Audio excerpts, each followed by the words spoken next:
Yang pertama, meski saya mengetahui tentang rencana dan adanya skenario terhadap diri saya melalui pembentukan Majelis Kehormatan Mahkamah Konstitusi, saya tetap memenuhi kewajiban saya sebagai Ketua MK untuk membentuk Majelis Kehormatan Mahkamah Konstitusi sebagai bentuk tanggung jawab amanah jabatan yang diembankan kepada saya selaku Ketua Mahkamah Konstitusi.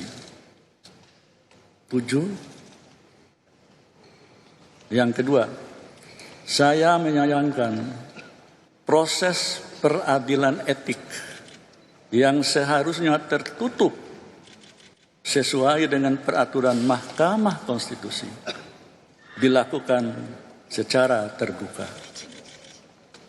Hal itu secara normatif tentu menyalahi aturan dan tidak sejalan dengan tujuan dibentuknya Majelis Kehormatan yang ditujukan untuk menjaga keluhuran dan martabat hakim konstitusi, baik secara individual maupun secara institusional.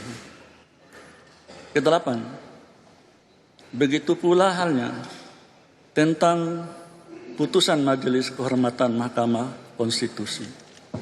Meski dengan dalih melakukan terobosan hukum dengan tujuan mengembalikan citra Mahkamah Konstitusi di mata publik, hal tersebut tetap merupakan pelanggaran norma terhadap ketentuan yang berlaku.